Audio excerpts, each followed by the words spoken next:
Good morning, dear students. मैं doctor Dheeraj Bakolia, associate professor, government college Ratangarh. अपन चल रहे हैं बीए पार्ट थर्ड अंतर्राष्ट्रीय राजनीति। अंतर्राष्ट्रीय राजनीति में आज अपन शुरू करेंगे नया टॉपिक गुट निरपेक्षता। सबसे पहले अपन गुट निरपेक्षता के शाब्दिक अर्थ को समझते हैं। 1945 में जब द्वितीय विश्व युद्ध समाप्त होता है, उसके पश्चात विश्व में एक संघर्ष प्रारंभ होता है जिसे नाम दिया गया शीत युद्ध। इस शीत युद्ध की राजनीति में दो गुट बन गए, दो धड़े बन गए, दो महाशक्तियां थी, एक तरफ अमेरिका और एक तरफ सोवियत संघ। जब ये शीत युद्ध की राजनीति प्रारंभ हुई, उसी समय वो समय भी था जब एशिया और अफ्रीका महाद्वीप से बहुत से स्वतंत्र देश उपनिवेशवाद से मुक्त हो रहे थे, उपनिवेशवाद के चंगुल से आजाद हो रहे थे, स्वतंत्र हो रहे थे। जब ये स्वतंत्र या आजाद हुए, तब इनके सामने बहुत बड़ी दुविधा थी, और दुविधा इस बात की कि दोनों महाशक्तियां यानी कि अमेरिका और सोवियत संघ इनको अपने पक्ष में, अपने धड़े में लेने के लिए, अपने गुट में शामिल करने के लिए आतुर हो रही थी। आतुर इसलिए हो रही थी कि अगर ये नवोदित राष्ट्र, ये नव स्वतंत्र राष्ट्र इनके गुट में या इनके धड़े में शामिल हो जाते हैं, तो निश्चित रूप से इनके गुटों की संख्या भी बढ़ेगी, सदस्य देशों की संख्या भी बढ़ेगी और इनकी ताकत भी बढ़ेगी। यही बात ध्यान में रखकर, यही बात सोचकर इन दोनों महाशक्तियों ने इनको बहुत बड़े बड़े प्रलोभन दिए कि वो इनके गुट में शामिल हो जाए। लेकिन ये जो नवोदित राष्ट्र थे, इन नवोदित राष्ट्रों में कुछ ऐसे राज्य भी थे जो किसी गुट में शामिल होना नहीं चाहते थे। कारण ये था, उनकी सोच ये थी कि अगर वो किसी गुट में शामिल हो गए, चाहे वो अमेरिकी गुट में शामिल हो, चाहे वो सोवियत संघ के गुट में, चाहे वो पूंजीवादी गुट में शामिल हो, चाहे साम्यवादी गुट में, उनको उस गुट के शक्तिशाली राज्य की भाषा बोलनी पड़े। वहां जहां पर एक शक्ति का बोलबाला हो, वहां पर इनकी पहचान गुम होकर रह जाएगी, समाप्त हो जाएगी। अभी भी स्वतंत्र हुए, फिर एक प्रकार से एक अलग स्वतंत्रता के दौर में ये चले जाएंगे। इसी बात को ध्यान में रखते हुए कुछ राज्यों ने या कुछ देशों के जो कुछ खास नेता थे, उन्होंने एक नवीन चीज को जन्म दिया, एक नवीन सोच को, एक नवीन विचारधारा को जन्म दिया, और ये चीज कहलाई गुट निरपेक्षता। इसके जो कर्णधार थे, तीन कर्णधार थे। उदय में भारत के पंडित जवाहरलाल नेहरू, मिस्र के राष्ट्रपति नासिर और यूगोस्लाविया के मार्शल टीटो। ये तीन व्यक्ति ऐसे थे जिन्होंने नवोदित राष्ट्रों की एक प्रकार से बागडोर अपने हाथ में ली, और इन्होंने इन देशों को इस बात के लिए या इनके मस्तिष्क में ये बात डालने की कोशिश की कि हमारा भला किसी गुट में शामिल होने का नहीं है, या हम अगर किसी गुट में शामिल हुए तो निश्चित रूप से हम वापस स्वतंत्रता के दौर से निकलकर स्वतंत्रता के दौर में चले जाएंगे। इस बात को उस समय एशिया, अफ्रीका और लैटिन अमेरिका महाद्वीप के जो नवोदित राष्ट्र थे, इन राष्ट्रों ने समझा भी, माना भी। जब इन तीनों व्यक्तियों के आह्वान के ऊपर सन 1961 में बेलग्रेड, जो यूगोस्लाविया में बेलग्रेड में जो प्रथम शिखर सम्मेलन आयोजित किया गया था, उसमें इन सम्मेलन में शामिल होने वाले देशों की संख्या 25 थी, और आज जब इसके 18 शिखर सम्मेलन संपन्न हो चुके हैं, इसके सदस्यों की संख्या धीरे धीरे बढ़ते बढ़ते आज 120 तक पहुंच चुकी है। भले आज गुट बदलता नहीं हो, लेकिन गुट निरपेक्षता का है। वास्तव में गुट निरपेक्षता गुटों से अलग रहने की नीति है, गुटों से दूरी बनाए रखने की नीति है। किसी भी गुट में शामिल नहीं होना गुट निरपेक्षता है। किसी भी गुटबद्ध राष्ट्र का पक्ष नहीं लेना गुट निरपेक्षता है। गुट निरपेक्षता उस स्थिति को कहा जाता है जहां गुणावगुण के आधार पर विचार किया जाता है, निर्णय किया जाता है और व्यावहारिक कदम उठाया जाता है। अगर कोई भी शक्ति जहां गलत है उसको गलत कहना, और कोई भी शक्ति सही है उसको सही कहना, यानी कि स्वतंत्र रूप से निर्णय करके अपनी बात को रखना, और किसी भी गुट में शामिल नहीं होना, और गुटों के साथ भी रहना। गुटों के साथ इस मायने में कि अगर आप सही है तो हम आपके साथ हैं, और अगर आप गलत है तो हम आपसे कोई सरोकार नहीं रखते। इस धारणा को गुट निरपेक्षता कहा है। कई विचारकों ने, जैसे जॉर्ज श्वार्ज़नेगर ने इसको अप्रतिबद्धता भी कहा है, तटस्थतावाद भी कहा है, सक्रिय तटस्थता भी कहा है, लेकिन इन शब्दों में व्यापक अंतर है। तटस्थता किसी देश की एक स्थिति का द्योतक है जिसको कई राज्य संधि के माध्यम से मान्यता भी देते हैं, जैसे स्विट्जरलैंड और ऑस्ट्रिया वर्तमान में अंतर्राष्ट्रीय परिवेश में अपने आप को तटस्थ राष्ट्र घोषित करते हैं और उनकी तटस्थता की जो प्रतिबद्धता है वो अन्य देशों ने भी संधि के माध्यम से व्यक्त की।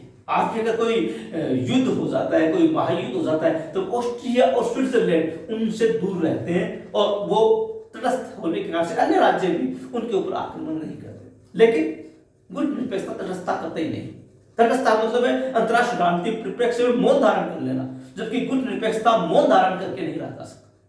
वो सही को सही और गलत को गलत कहने की हिम्मत रखते हैं। यानी हम ये कह सकते हैं कि स्वतंत्र विदेश नीति चलाने वाला राज्य जो स्वतंत्र रूप में अपनी हर बात हक के साथ पूरे विश्व के सामने रख सके, कह सके, बोल सके और गलत का विरोध कर सके, सही का साथ दे सके, वो गुट निरपेक्षता है।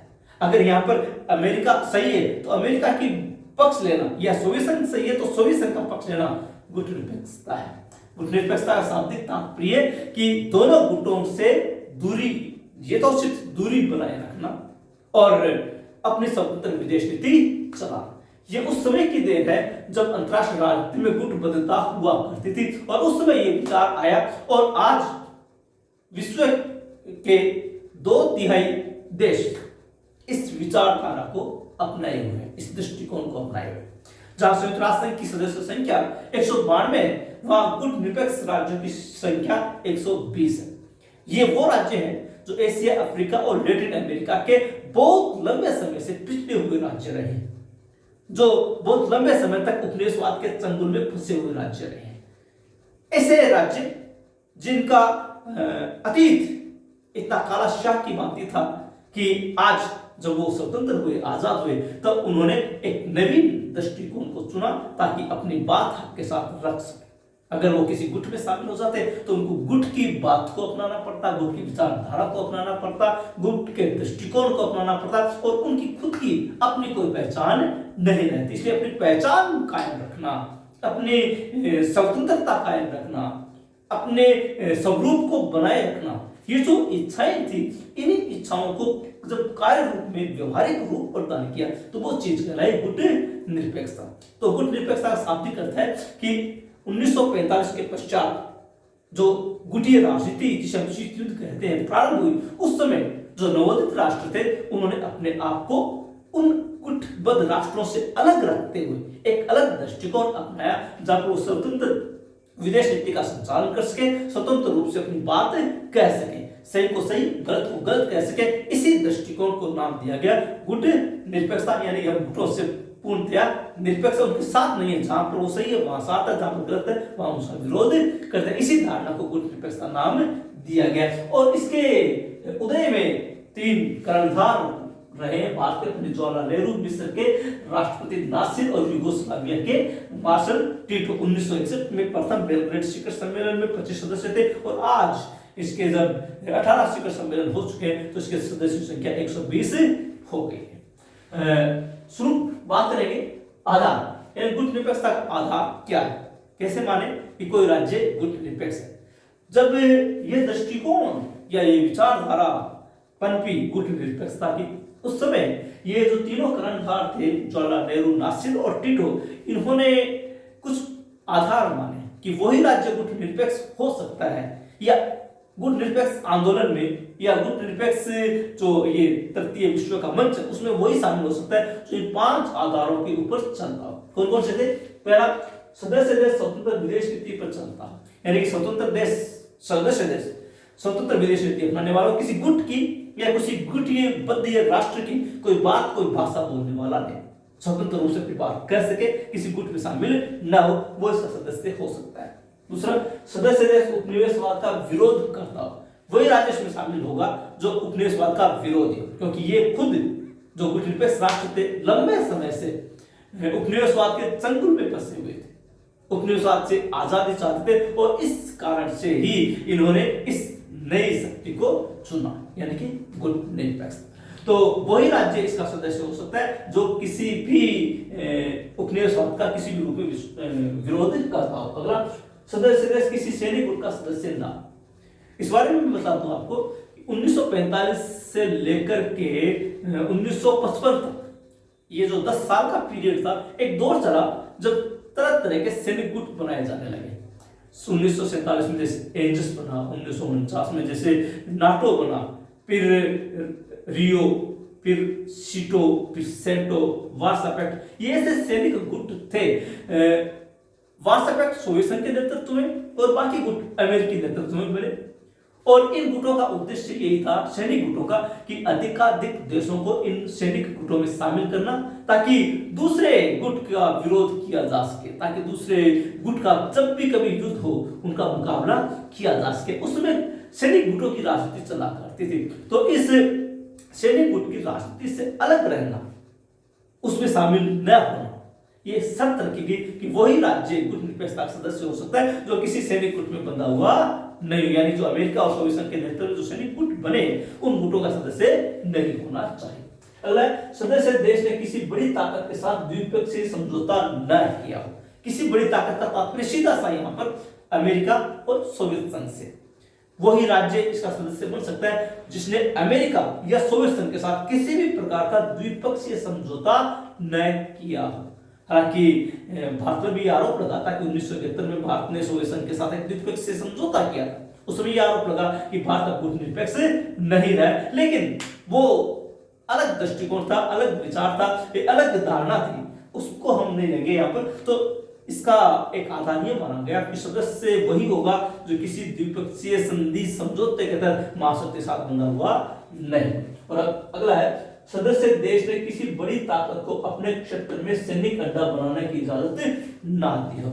यानी कि जब उसमें अमेरिका और सोवियत संघ लगातार अपना पंजा पसार रहे थे, लगातार दूसरे देशों पर नियंत्रण स्थापित करने की चेष्टा कर रहे थे और दूसरी शक्ति के ऊपर अपना वर्चस्व या आगे जाने की कोशिश कर रहे थे, वहां पर उनकी सोच ये भी थी कि घेरने के लिए ऐसे देशों पर कब्जा किया जाए जहां पर अपने सैनिक अड्डे स्थापित कर सके। जैसे कि सोवियत संघ को घेरने के लिए अमेरिका ने अफगानिस्तान और पाकिस्तान को अपना केंद्र बनाया ताकि वो वहां के माध्यम से सोवियत संघ को घेर सके। तो ये एक तरीका था। तो यहाँ पर यह आधार माना गया कि वही राज्य सदस्य होगा जिसने किसी महाशक्ति को अपने क्षेत्र में सैनिक अड्डा बनाने की इजाजत न दे रखी हो। तो ये 5 आधार इन कर्णधारों ने तय किए कि वही राज्य सदस्यता प्राप्त कर सकता है जो इन 5 आधारों को मानता हो और इसके ऊपर चलता हो। और आज भी इसमें वही राज्य शामिल है जो इन आधारों को मानने वाले। गुट निरपेक्षता को प्रोत्साहन देने वाले कारक। उस समय गुट निरपेक्षता का जन्म क्यों, क्या परिस्थितियां थी, क्या कारण थे, हम इस पर चर्चा करेंगे कि गुट निरपेक्षता क्यों उत्पन्न हुई।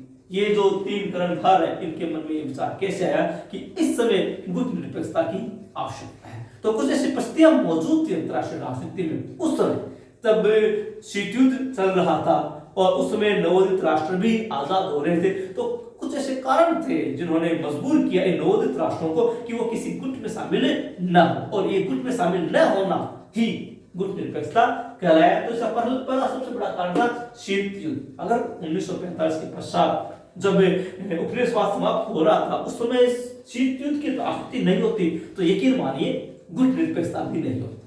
शीत युद्ध की राजनीति के कारण से जब दोनों महाशक्तियां एक दूसरे को पछाड़ने की कोशिश कर रही थी, एक दूसरे पर वर्चस्व स्थापित करने की कोशिश कर रही थी, अपने हितों के लिए संघर्ष कर रही थी, उस शीत युद्ध के काल में ये वो समय था जब बहुत से ऐसे देश एशिया, अफ्रीका और लैटिन अमेरिका महाद्वीप से स्वतंत्र हो रहे थे।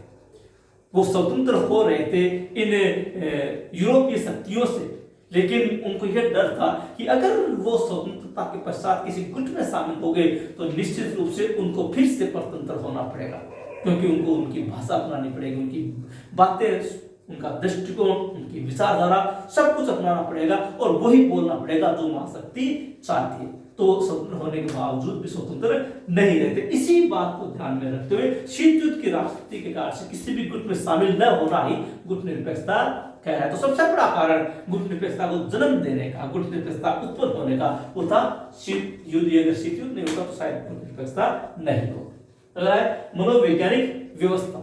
ये जो नवोदित राष्ट्र थे ये मानसिक रूप से भी मजबूत थे। मानसिक रूप से मजबूत इसलिए थे कि ये आजाद हुए थे, अभी अभी आजाद हुए और फिर से किसी और नए गुलामी के जंजीर में जकड़ना नहीं चाहते। उनके सामने बहुत सारी चीजें थी, बहुत सारी समस्याएं थी। खुद का अपना विकास करना था, अपने देश का विकास करना था, अपने देश की जो समस्याएं थी उनका समाधान करना था। अगर वो इस समय किसी गुट में शामिल हो जाते तो उनकी समस्याएं धरी की धरी रह जाती, वो आगे बढ़ पाने की स्थिति में नहीं रहते और न ही वो स्वतंत्र विदेश नीति चलाने की स्थिति में नहीं रहते। इसलिए वो मनोवैज्ञानिक रूप से, मानसिक रूप से भी मजबूर थे कि वो गुट निरपेक्ष रहे तो कम से कम अपना विकास कर पाएंगे, वरना वो गुटीय राजनीति में उलझ गए तो विकास की बातें तो बहुत दूर की है, हो सकता है वो अपना अस्तित्व ही कहीं खो ना दे। इसी बात को ध्यान में रखते हुए इन्होंने गुट निरपेक्षता अपनाना ज्यादा उचित समझा था। अगला है सैनिक गुटों से पृथक रहना। अभी जैसे मैंने कहा कि 1947 से एक दौर शुरू हुआ, पहले एंजस, फिर रियो, फिर नाटो, सीटो, सेंटो, वार्सा पैक्ट, इस प्रकार के सैनिक गुट बनने लगे। कुछ जैसे सीटो, सेंटो ये एशिया के लिए बने थे, एंजस लैटिन अमेरिका के लिए बनाया गया। तो ये जो गुट था नाटो यूरोप के लिए बनाया गया। तो ये जो गुट थे सैनिक गुट, इन सैनिक गुटों में अधिकाधिक देशों को शामिल करके गारंटी दी जा रही थी कि हम आपकी सुरक्षा करेंगे। जैसे अमेरिकी गुट में जो शामिल होता तो उसको ये गारंटी दी जाती कि सोवियत संघ से या सोवियत गुट से कोई भी खतरा होगा तो हम आपका समाधान करेंगे, हम आपके साथ रहेंगे और युद्ध में हम मुकाबला करेंगे। उसमें एक धारा लिखी गई थी इन सैनिक गुटों में कि एक पराक्रमण सब पराक्रमण माना जाएगा और सब मिलकर उसका मुकाबला करेंगे। यही बात सोवियत संघ के नेतृत्व में बने वार्सा पैक्ट में भी शामिल थी। इसका मतलब ये था कि ये दोनों महाशक्तियां सैनिक गुटों का निर्माण करके अधिकाधिक देशों को अपने इन सैनिक गुटों में रखना चाहती थी, बांधना चाहती थी। इसका मतलब था कि वो शक्ति संघर्ष में उलझ कर रह जाते। अगर ये एशिया, अफ्रीका और लैटिन अमेरिका महाद्वीप के राज्य इन सैनिक गुटों में शामिल हो जाते तो निश्चित रूप से वो जो शक्ति संघर्ष था उसका एक हिस्सा बन जाते और उनको फिर सिर उठाने का मौका तक नहीं मिलता। इसलिए एक उनकी सोच ये भी थी कि ये तत्कालीन समय के जो सैनिक गुट है उनमें हम शामिल नहीं होंगे। अगर उनमें शामिल हुए तो हमें भी अपना सारा का सारा जो पूंजी है, जो समय है, जो ऊर्जा है वो इन संघर्ष में लगानी पड़ेगी और वो ऐसा करते ही नहीं चाहते। उनको समय चाहिए था अपना विकास करने का। इसलिए तत्कालीन समय जो सैनिक गुटों से अलग रहने की जो नीति थी उसको भी गुट निरपेक्षता कहा गया। अगर अपने पृथक स्वरूप को बनाए रखने की चाह, ये जो एशिया, अफ्रीका और लैटिन अमेरिका महाद्वीप के जो नवोदित राष्ट्र थे इनका अपना एक अलग स्वरूप था, इनका एक अपना राजनीतिक, एक आर्थिक, एक सामाजिक और एक सांस्कृतिक दृष्टिकोण था, एक पहचान थी। जैसे भारत को तो विश्व गुरु कहा जाता था, भारत की संस्कृति की, भारत के सामाजिक, धार्मिक, राजनीतिक इन सब चीजों की एक अलग पहचान थी पूरे विश्व में। ठीक उसी प्रकार से बाकी अन्य देशों की अपनी अलग पहचान थी और वो अपनी पहचान खोना नहीं चाहते थे। उनका जो स्वरूप है वो उसको बनाए रखना चाहते थे। अगर ये किसी गुट में शामिल हो जाते तो उनको उनकी संस्कृति अपनानी पड़ती, उनकी भाषा अपनानी पड़ती, उनका हर दृष्टिकोण, उनका हर विचार अपनाना पड़ता और वहां पर इनके स्वयं की अपनी कोई पहचान नहीं रह जाती। इसी को ध्यान में रखते हुए इन राज्यों ने सोचा कि अगर हम इनमें शामिल हुए तो निश्चित रूप से हम इनके एक प्रकार से सांस्कृतिक गुलाम हो जाएंगे, सामाजिक गुलाम हो जाएंगे। इससे अच्छा है कि हम इनसे दूर रहें और अपनी जो स्वयं की छवि है, स्वयं की जो पोजीशन है, स्वयं की जो पहचान है, स्वयं का जो स्वरूप है उसको बनाए रख सके और आज वो इसको बनाए रखने में कामयाब रहे। तो एक बड़ा कारण यह था कि अपने पृथक स्वरूप को बनाए रखने की इच्छा थी और उसको बनाए रखने के लिए गुटबद्ध होना सुरक्षित नहीं था, इसीलिए गुट निरपेक्ष कहलाया। अगला है स्वतंत्र विदेश नीति के संचालन की अभिलाषा। अभी तक की स्वतंत्र थे, विदेश नीति क्या होती है, कैसे चलाई जाती है, इसके बारे में इसकी सोच मात्र थी, वो उसको व्यावहारिक तौर पर नहीं ला पा रहे। जैसे भारत 1947 तक ब्रिटेन का उपनिवेश रहा तो इसकी विदेश नीति भी ब्रिटेन ही चला था, भारत की कोई विदेश नीति नहीं। और जब 1947 में आजाद हुआ तो भारत की ये सोच थी कि वो अपनी विदेश नीति खुद बनाए, खुद उसको लागू करे, खुद अपना देश चलाए। अगर ये किसी गुट में शामिल हो जाते, ये अमेरिका गुट में या सोवियत संघ गुट में, तो उनको उनकी विदेश नीति अपनानी पड़ती, उनकी सोच अपनानी पड़ती, उनका दृष्टिकोण अपनाना पड़ता, उनकी विचारधारा अपनानी पड़ती, उनकी भाषा अपनानी पड़ती, उनकी बोली अपनानी पड़ती।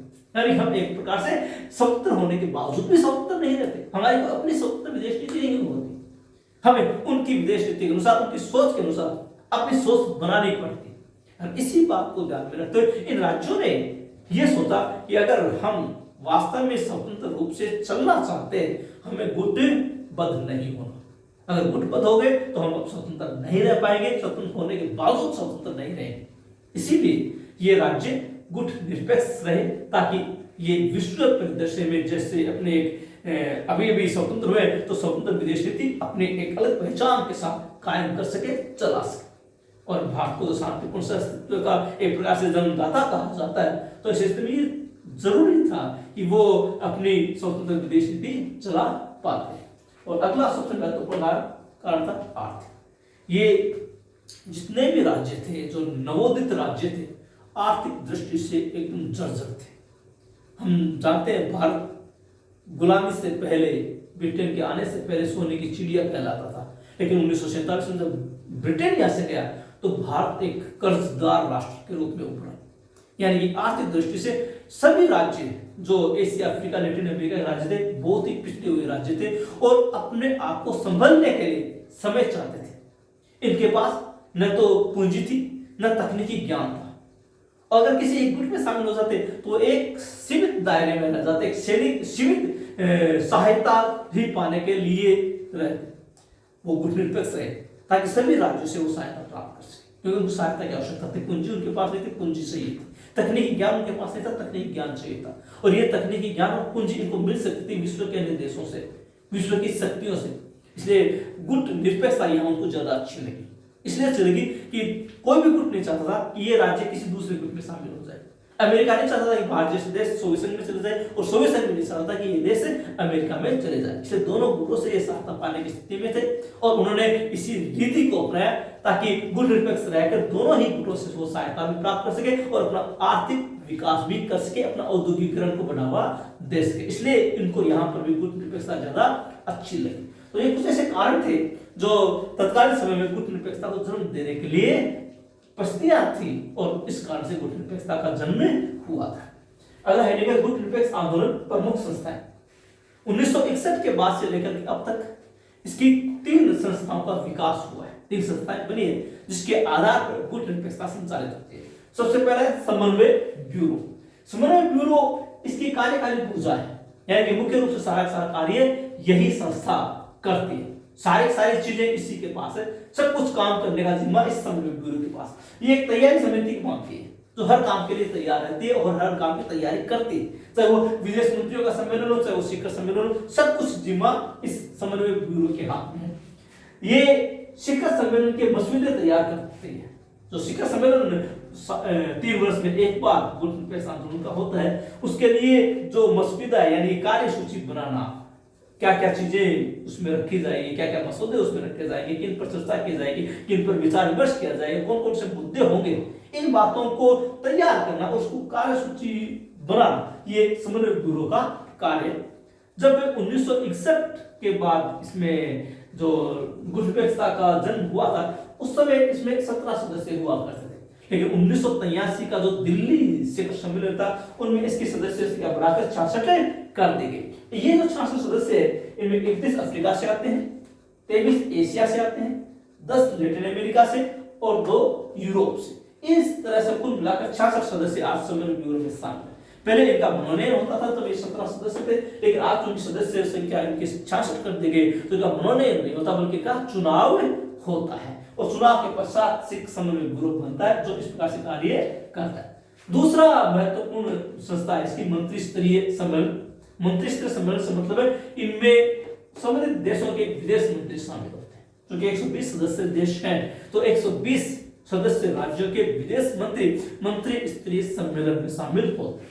इसका मुख्य कार्य शिखर सम्मेलन के लिए कार्यसूची तैयार करना, यानी कि जो काम समन्वय ब्यूरो ने करके सौंपा है उसको अंतिम रूप देने का कार्य मंत्री स्तरीय सम्मेलन में किया जाता है। जो कार्यसूची समन्वय ब्यूरो ने बनाई है उस कार्यसूची को अंतिम रूप देना, और भी अगर कुछ इसमें शामिल करना हो या कुछ निकालना हो, काटना छांटना हो तो उसका कार्य मंत्री स्तरीय सम्मेलन के माध्यम से किया जाता है। इसके अलावा मंत्री स्तरीय सम्मेलन में सदस्यता प्राप्त करने के इच्छुक देशों के आवेदनों पर विचार किया जाता है। यानी कि कोई राज्य अगर गुट निरपेक्ष आंदोलन की सदस्यता चाहता है तो वो अपना आवेदन प्रस्तुत करेगा और उस आवेदन पर मंत्री स्तरीय सम्मेलन में ही विचार विमर्श करके निर्णय लिया जाएगा कि उस उक्त राज्य को सदस्यता प्रदान करनी है या नहीं। तो दूसरी संस्था है मंत्री स्तरीय सम्मेलन। और तीसरी और सबसे महत्वपूर्ण संस्था बनी है शिखर सम्मेलन।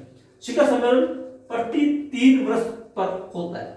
हालांकि ऐसे परंपरा सही रूप में स्थापित नहीं हो पाई, कभी 3 वर्ष से ज्यादा भी समय लग गया, लेकिन नियम ये है, परंपरा ये है कि प्रति 3 वर्ष पश्चात शिखर सम्मेलन का आयोजन किया जाएगा। अब तक इसके 18 शिखर सम्मेलन संपन्न हो चुके हैं। इस शिखर सम्मेलन में 4 प्रकार के सदस्य भाग लेते हैं, 4 प्रकार के देश भाग लेते हैं। कौन? पूर्ण सदस्य यानी जो 120 देश है, पर्यवेक्षक सदस्य जिनको पर्यवेक्षक के तौर पर आमंत्रित किया जाता है, जिनको पर्यवेक्षक के तौर पर आमंत्रित किया जाता है, ये कार्य करेगा मंत्री स्तरीय सम्मेलन की। जिनको पर्यवेक्षक के रूप में किस को आमंत्रित किया जाएगा, ये उनको आमंत्रण भेजेंगे और वो राज्य पर्यवेक्षक ऑब्जर्वर के रूप में सम्मेलन में शामिल होंगे। तीसरा है पर्यवेक्षक गैर राज्य सदस्य, जो सदस्य नहीं है, जो जिनको पर्यवेक्षक के रूप में आमंत्रित भी नहीं किया गया, इनके अलावा भी कुछ राज्य गैर सदस्य राज्य के रूप में इसमें शामिल हो सकते हैं। और अंतिम है अतिथि यानी गेस्ट राज्य के रूप में किसी को बुलावा दिया जा सकता है। ये निर्णय करते हैं मंत्री स्तरीय सम्मेलन। इसलिए 3 जो संस्थाएं वो संस्थाएं बनी है, इनका जन्म हुआ और इनके माध्यम से गुट निरपेक्ष आंदोलन कार्य करता है। आज अपन इतनी ही चर्चा करेंगे। नेक्स्ट वीडियो में अपन इसको और आगे बढ़ाएंगे। गुट निरपेक्षता के बारे में चूंकि काफी लंबी चौड़ी बातें हैं, 3 अलग अलग इसके वीडियोस आएंगे, 3 अलग अलग भाग आएंगे। हम उस तीनों भागों के माध्यम से इसको समझने का प्रयास करेंगे।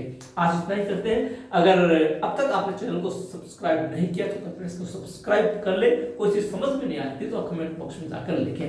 मिलते हैं नेक्स्ट वीडियो में, तब तक के लिए धन्यवाद।